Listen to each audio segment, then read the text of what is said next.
तो कहानी की शुरुआत होती है ईरानियन बॉर्डर को दिखाते हुए, जहां एक लेडी जिसका नाम लॉरा है, उसकी किडनैपिंग कर उसे बेस में लाया जाता है क्योंकि उसने बॉर्डर के पास फोटोज खींचने की गुस्ताखी की थी। लॉरा इन्हें यकीन दिलाती है कि वो कोई रिपोर्टर नहीं बल्कि टूरिस्ट है, लेकिन फिर भी उसको गन पॉइंट पर ले लिया जाता है। और यहाँ से सीन शिफ्ट होता है कैलिफोर्निया की डिफेंस यूनिट पर, जहाँ अमेरिकी कर्नल टिम गवर्नमेंट की बिना परमिशन के एक सर्जिकल स्ट्राइक को अंजाम दे रहा था ताकि ये आतंकवादियों के बीच फंसे अपने साइंटिस्ट को आजाद करा सके। टिम चाहता था कि वो अमेरिकन आर्मी में इंसानों से ज्यादा रोबोट्स की भर्ती कर देश की पावर बढ़ाए और अगर भविष्य में कोई वॉर हो तो उसमें जीत अमेरिका की ही हो। इतने में वहाँ सेक्रेटरी ऑफ डिफेंस आ जाती है, जो बिना परमिशन के स्ट्राइक करवाने पर बेहद गुस्सा होती है और उसके जाते ही टिम अपने मिशन को मॉनिटर पर लाइव दिखाता है ताकि सभी लोग रोबोट की ताकत देख सके। यहाँ खुलासा होता है कि मूवी के स्टार्ट में जिस लेडी को किडनैप किया गया था वो अमीलिया नाम की एक रोबोट है। अमीलिया टिम के ऑर्डर पर सभी दुश्मनों को एक एक कर मौत की नींद सुला देती है और आखिर में साइंटिस्ट को भी मार देती है। ये देख टिम और उसकी पूरी टीम हैरान रह जाती है। अमीलिया को आउट ऑफ कंट्रोल होता देख टेक टीम उसे शट डाउन करने की कोशिश करती है, पर इनकी हर कोशिश नाकाम हो जाती है। अमीलिया जल्दी से न्यूरोटॉक्सिन नाम की वैक्सीन चुराकर यहाँ से भागने लगती है और जाते वक्त अपने सारे डिजिटल फुटप्रिंट भी मिटा देती है ताकि उसे कोई ढूंढ न सके। इसके बाद हम केडी को एक काउंसलर के साथ देखते हैं जो 2 साल पहले मैगन रोबोट वाले इंसिडेंट को बता रही थी। मैगन 1 मूवी में केडी की आंट जेमा ने मैगन नाम का एक रोबोट बनाया था जो केडी की रखवाली कर सके, लेकिन धीरे धीरे मैगन रोबोट सेल्फ अवेयर होकर अपने आप सारे काम करने लगी और कई लोगों की मौत का कारण भी बनी। मैगन के अग्रेसिव बिहेवियर को देखकर जेमा ने उसके डेटाबेस को पूरी तरह से मिटा दिया था, लेकिन जो जाने मैगन ने ली उसका जिम्मेदार मानकर जेमा पर काफी सारे ट्रायल्स हुए, लेकिन कुछ समय बाद वो इस सब से आजाद हो गई। एक प्रेस कॉन्फ्रेंस के दौरान जेमा सबको बताती है कि हम मैगन के अंदर कुछ पॉजिटिव चेंजेस करके एक ऐसा एआई रोबोट तैयार कर सकते हैं जो हमारे काम को आसान बना सके। इसके बाद जेमा का ये प्लान सबको पसंद आता है और उसके इस नेक काम में साथ देता है साइबर सिक्योरिटी एक्सपर्ट क्रिश्चियन। दोनों पार्लियामेंट से एआई रेगुलेटरी बिल पास करवाने की कोशिश में लग जाते हैं ताकि अपने रोबोट वाले प्रोजेक्ट पे काम शुरू कर सकें। जेमा रिसर्च और टेक्नोलॉजी में कुछ बड़ा कर लोगों की मदद करना चाहती थी, इसलिए वो एक एक्सोस्केलेटन प्रोटोटाइप तैयार करती है जिससे कितनी भी हैवी चीज को आसानी से उठाया जा सकता था। भले ही जेमा खुद टेक्नोलॉजी में माहिर थी, पर वो चाहती थी कि बच्चे इन सब से दूर ही रहें, इसलिए वो रिसर्च, साइंस इन सब से केडी को दूर रखकर उसे मार्शल आर्ट सिखाती है। अगले दिन जेमा की लैब में एक बिजनेसमैन आता है जिसे जेमा के टीममेट्स एक रोबोट का प्रोटोटाइप दिखाते हैं, लेकिन जेमा के बिना ये लोग इसे सही से ऑपरेट नहीं कर पाते और ये रोबोट बिजनेसमैन को हिट कर देता है, जिससे गुस्सा होकर बिजनेसमैन डील कैंसिल कर वहाँ से चला जाता है। जेमा जब सिस्टम चेक करती है तो पता चलता है कि उसका सिस्टम हैक किया गया था और इतने में वहाँ एक बिलियनर साइंटिस्ट आ जाता है जिसका नाम है ऑल्टन। ऑल्टन एक एआई चिप पर काम कर रहा था। इस चिप को इंसान की बॉडी में इंसर्ट करके ह्यूमन फंक्शंस को बहुत ही स्मूथ और परफेक्ट बनाया जा सकता था, लेकिन इस इनोवेशन को कंप्लीट करने में कई मासूम जाने जा चुकी थी, इसलिए जेमा इस प्रोजेक्ट को डेंजरस मानकर उसके साथ काम करने से मना कर देती है। ऑल्टन पैरों से डिसेबल था, लेकिन अचानक वो खड़ा हो जाता है और जेमा से कहता है कि ये एआई चिप का ही वरदान है कि मैं तुम्हारे सामने खड़ा हूँ, पर फिर भी जेमा इसका ऑफर एक्सेप्ट नहीं करती। इसके बाद सीन शिफ्ट होता है एक शख्स पर जो होटल में चेक इन कर अपने रूम में कई सारे सूटकेसेस लाकर रखता है और हम देख पाते हैं कि एक सूटकेस में अमीलिया छुपी हुई है। अमीलिया जल्दी से बैग से बाहर निकलती है और बिना किसी रहम के इस शख्स पर हमला कर उसे मौत की नींद सुला देती है और वहाँ से भाग निकलती है। दूसरी तरफ हम जेमा को देखते हैं जिसे न्यूज से पता चलता है कि सरकार ने एआई रेगुलेटरी बिल के अंदर कुछ चेंजेस कर दिए हैं जो जेमा के प्रोजेक्ट के खिलाफ है, इसलिए क्रिश्चियन और जेमा थोड़े परेशान होते हैं। इधर केडी अपने रूम में जाकर एक फोटो उठाती है जो असल में एक टेक डिवाइस थी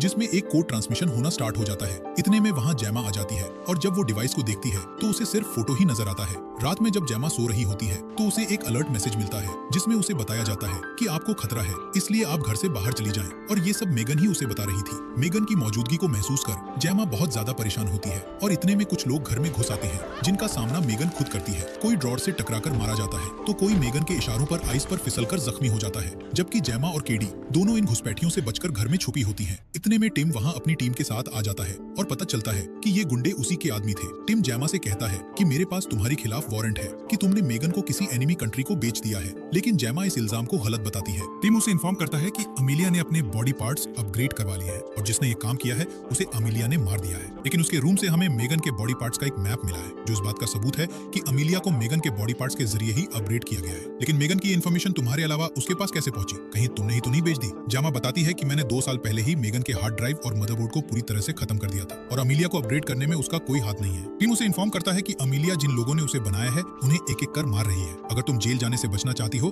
तो मुझे एक रोबोट बना कर दो ताकि अमीलिया को उस रोबोट के थ्रू रोका जा सके। लेकिन जेमा ऐसा करने से साफ इनकार कर देती है क्योंकि मेगन को बनाने के बाद कई लोगों की जान गई थी। टिम उसे सोचने का वक्त देकर वहाँ से चला जाता है। इसके बाद जेमा को मेगन का होलोग्राम नजर आता है और मेगन वहां रिवील करती है कि जब जैमा उसे डिस्ट्रॉय कर रही थी तो उसने अपने दिमाग का एक बैकअप स्मार्ट होम में सेव कर लिया था और तब से ही जैमा और केडी उसकी निगरानी में है। मेगन अपनी गलती एक्सेप्ट कर उसे कहती है कि मुझे एक बार मौका दो, मैं अमीलिया जैसी खतरनाक रोबोट को आसानी से खत्म कर सबको बचा सकती हूँ, लेकिन इसके लिए तुम्हें मुझे एक बॉडी देनी होगी। जैमा को फिर से मेगन को बनाना ठीक नहीं लग रहा था, इसलिए वो सोच में पड़ जाती है। अमीलिया से बचने का कोई और रास्ता भी नहीं था, इसलिए अगले दिन जैमा मेगन को एक टॉय रोबोट की बॉडी में ट्रांसफर कर देती है, लेकिन ये बॉडी बहुत ही छोटी थी जो मेगन को बिल्कुल पसंद नहीं आती। जैमा उसे समझा देती है कि जब तक तुम मेरा भरोसा नहीं जीत लेती तब तक तुम्हें इसी बॉडी में एडजस्ट करना होगा। अब मेगन अमीलिया के डेटा को चेक कर बताती है कि अमीलिया के अंदर ऑल्टन द्वारा बनाई गई बैटरी लगी हुई है, जिन्हें रिमोटली डिस्ट्रॉय करने के लिए उन्हें कोड्स की जरूरत पड़ेगी और ये कोड्स मौजूद थे ऑल्टन के ऑफिस में। कोड्स हासिल करने के लिए जैमा आज रात ऑल्टन की पार्टी में जाने का डिसाइड करती है और रात में मेगन को साथ लेकर पार्टी में पहुंच जाती है और वहां हम अमीलिया को भी देखते हैं जो काफी सज धज कर आई थी। ये ऑल्टन को सेड्यूस कर उसके प्राइवेट रूम में पहुंच जाती है। अमीलिया बड़ी चालाकी से ऑल्टन की आइरिस को स्कैन कर उसके सुपर कंप्यूटर का डेटा अपनी मेमोरी में फीड कर लेती है। ऑल्टन उससे जब रोकने की कोशिश करता है तो अमीलिया उसे रास्ते से हटा देती है। इधर जैमा मेगन की मदद से ऑल्टन के सुपर कंप्यूटर को हैक कर लेती है। इतने में टिम वहां आ जाता है और जैमा को तलाशने लगता है और तभी उसका टकराव होता है अमीलिया से, जो जैमा को ढूंढते हुए सर्वर रूम तक आ गई थी। टिम उसे कंट्रोल करने की कोशिश करता है पर अमीलिया टिम के साथ साथ उसके सभी साथियों को बुरी तरह से पीट कर आगे बढ़ जाती है और जैमा से कहती है कि तुम्हारे पास मेरी एक अहम चीज है जिसे मैं वापस लेकर रहूंगी। मेगन अमीलिया को डिस्ट्रैक्ट कर देती है और अमीलिया जैमा को ढूंढने के लिए उसके घर की तरफ बढ़ जाती है। घर पर सिर्फ केडी थी, जिसे बचाने के लिए जैमा भी घर जाने लगती है और इस पूरे सिचुएशन को देख टिम को लगने लगता है कि जैमा अमीलिया के साथ मिली हुई है, इसलिए वो अथॉरिटी को भी इस बात की इंफॉर्मेशन दे देता है। इधर जब जैमा घर पहुंचती है तो सामने का मंजर देख हैरान रह जाती है, क्योंकि अमीलिया ने एक्सोस्केलेटन का एक्सेस ले लिया था और अब वो उसकी मदद से जैमा की टीम में टेस्ट पर हमला करना चाहती थी। टेस्ट को बचाने के लिए केडी अपने दिमाग का इस्तेमाल कर जल्दी एक्सोस्केलेटन पर पानी डाल देती है, जिससे पूरा एक्सोस्केलेटन खराब हो जाता है। अब मेगन सबको बचाने के लिए एक बंकर में ले जाती है जो उसने खुद बनाया था। मेगन उन्हें स्पीकर के जरिए बताती है कि अमीलिया का प्लान है पूरी दुनिया के रिसोर्सेज का यूज करके दुनिया को तहस नहस करना। तुम लोगों के लिए अब बाहरी दुनिया सेफ नहीं है, इसलिए मेगन ने इनकी जरूरत का सारा सामान इस बंकर में स्टोर कर दिया था। इतना जानने के बाद हर कोई हैरान रह जाता है और केडी जैमा पर गुस्सा करती है कि आखिर तुमने मुझे मेगन के बारे में पहले क्यों नहीं बताया। गुस्से होकर केडी एक रूम में पहुंच जाती है जिसे मेगन ने ही उसके लिए तैयार किया था। अब मेगन केडी के सामने आती है, वो भी एक टूटी फूटी बॉडी के साथ जो अभी पूरी नहीं बनी थी। मेगन केडी से कहती है कि मैंने पास्ट में जो कुछ भी किया मुझे उसका अफसोस है, पर अब मैं तुम्हें कुछ नहीं होने दूंगी। ये सुन केडी कहती है कि तुम्हें सिर्फ मुझे ही नहीं बल्कि सब लोगों को बचाना होगा। मेगन भी केडी की बात मानकर जैमा के पास आ जाती है। केडी जैमा से कहती है कि इस मुश्किल घड़ी से हमें सिर्फ मेगन ही बचा सकती है, इसलिए मेगन को एक नई बॉडी दे देनी चाहिए। हालांकि पहले तो जैमा इसके लिए तैयार नहीं होती, लेकिन फिर सबको बचाने के लिए मेगन को नई बॉडी देने का डिसीजन ले लेती है। इसके बाद ये सब मिलकर मेगन के लिए एक एडवांस्ड और अमीलिया से ज्यादा पावरफुल बॉडी बनाने में जुट जाते हैं। जैमा मेगन का फेस भी बदलने का सोचती है ताकि लोग उसे पहचान न सके, पर मेगन अपना फेस बदलने से मना कर देती है और मेगन को अपना पुराना फेस मिल जाता है, लेकिन उसे कंट्रोल करने के लिए जैमा उसके अंदर एक रेगुलेटर फिट कर देती है और इस तरह मेगन 2.2 बनकर तैयार हो जाती है। मेगन सबके सामने एक खुलासा करते हुए बताती है कि मुझे अमीलिया के अंदर से एक न्यूरल चिप मिली है जिसके अंदर कोई डायरेक्ट डिसीजन ट्री नहीं है बल्कि एक स्टोर्ड फाइल है। मेगन आगे बताती है कि 1984 में एक सर्विस बॉट बनाया गया था जिसे लगभग हर घर में इंस्टॉल किया गया था, लेकिन जल्द ही वो बॉट अपने मिशन से भटक गया और लोगों को मारने लगा, जिसके चलते कंपनी को बंद कर दिया गया। पर कंपनी ने उसके बॉट के मदरबोर्ड को संभालकर अब तक रखा हुआ है और अमीलिया उसे ही ढूंढने की कोशिश में लगी है ताकि वो बॉट का मदरबोर्ड हासिल कर उसके जैसे और भी कई सारे बॉट्स बनाकर अपनी ताकत में इजाफा कर सके और अपनी आर्मी के साथ सभी लिविंग थिंग्स का काम तमाम कर दे। अमीलिया का मकसद सिर्फ और सिर्फ इंसान और इंसानियत को खत्म करना था, लेकिन ये बॉट के बिना नामुमकिन था। बॉट के मदरबोर्ड की लोकेशन ना तो अमीलिया को पता थी और ना ही मेगन जानती थी, पर अमीलिया क्रिश्चियन के पीछे पड़ी थी क्योंकि शायद क्रिश्चियन कुछ खास इन्फॉर्मेशन जानता था। ये बात जैमा भी अच्छे से जान चुकी थी कि जब शाम को क्रिश्चियन एआई समिट में जाएगा तो अमीलिया भी उसे फॉलो करते हुए वहां जरूर आएगी, इसलिए सब लोग समिट में जाने का डिसाइड करते हैं और हम मेगन को देखते हैं जो अपना गेटअप चेंज करके समिट में आ जाती है। मेगन के आने की खबर टिम को भी पता चल जाती है, इसलिए वो भी अपनी टीम के साथ समिट में आ जाता है और मेगन को देख तुरंत उस पर हमला करने लगता है, जिससे सब लोग डरकर इधर उधर भागना शुरू कर देते हैं। इस बीच अमीलिया भी वहां आकर क्रिश्चियन को अपने निशाने पर ले लेती है और अब मेगन भी उसके सामने आ जाती है, जबकि दूसरी तरफ टिम जैमा को गिरफ्तार कर लेता है और एक खतरनाक डिवाइस निकालकर उसे बताता है कि अब तुम्हारी जरूरत नहीं है, मैं खुद ही मेगन और अमीलिया को डिस्ट्रॉय कर दूंगा। पर तभी वहां अमीलिया आकर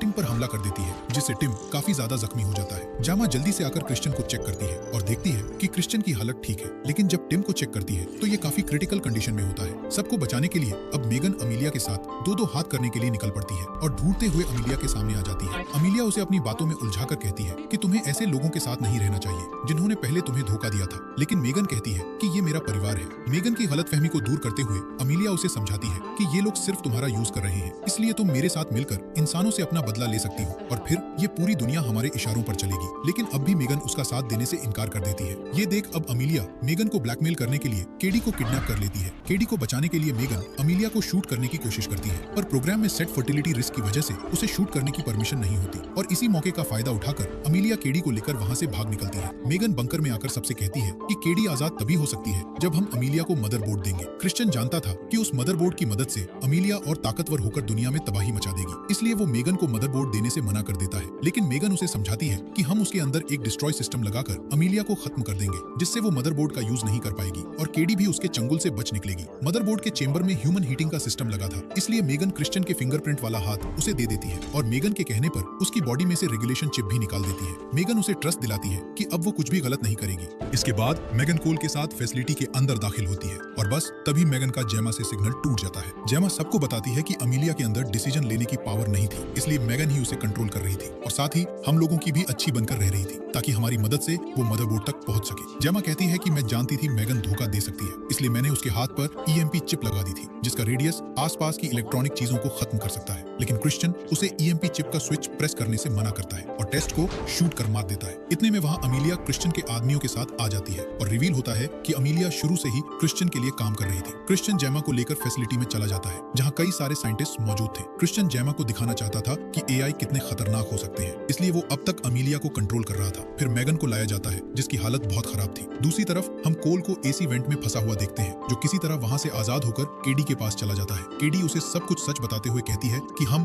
अमीलिया की मदद ले सकते हैं क्योंकि वो मेगन के ओरिजिनल सोर्स कोड से बनी है। इधर अमीलिया गार्ड से लड़ने लगती है पर गार्ड्स उसे न्यूट्रलाइज कर देते हैं और फिर से ये अपग्रेड होकर खुद के ही सिस्टम कंट्रोल में आ जाती है, जिसके बाद अमीलिया साइंटिस्ट्स, गार्ड्स सबको मारने लगती है। इधर जेमा को ऑल्टन वाली चिप लगा दी गई थी और इस चिप में मेगन ने अपना बैकअप डाल दिया था, यानी अब मेगन और जेमा दोनों एक ही बॉडी में थी। इसलिए मेगन जेमा को कंट्रोल कर गार्ड्स को मार पीट कर वहां से भाग निकलती है और जेमा बेहोश हो जाती है। दूसरी तरफ क्रिश्चियन ने केडी को हॉस्टेज बना लिया था, लेकिन केडी उसका हाथ तोड़कर आजाद हो जाती है और अमीलिया आकर क्रिश्चियन का हाथ काटकर उसे मार देती है और मदरबोर्ड की तरफ बढ़ने लगती है। लेकिन मेगन अपनी बॉडी में आकर उसको रोकने की कोशिश करती है पर अमीलिया उसे पीट कर मदरबोर्ड हासिल कर लेती है, जिससे ये साबित होता है कि अमीलिया भले ही क्रिश्चियन के इशारों पर नाच रही थी पर उसके पास अपनी समझ भी थी। वो जल्दी से मदरबोर्ड का डेटा लेकर एक पावरफुल रोबोट में कन्वर्ट हो जाती है। जेमा मेगन को एक्टिवेट करती है और मेगन उन्हें कहती है कि अमीलिया को रोकना होगा और इसके लिए उसे ईएमपी चिप एक्टिवेट करनी होगी। यानी मेगन चिप के बारे में पहले से जानती थी। हालांकि केडी उसे जाने से रोकती है पर केडी को बचाने के लिए मेगन अमीलिया के पास जाकर उसे पकड़ लेती है और जेमा के बटन प्रेस करते ही दोनों रोबोट्स मारी जाती हैं। मूवी के आखिर में एआई से जुड़ा बिल पास हो जाता है और केडी मेगन 3.0 बना लेती है जो पहले से काफी एडवांस्ड और समझदार थी और इसी के साथ मूवी दी एंड हो जाती है।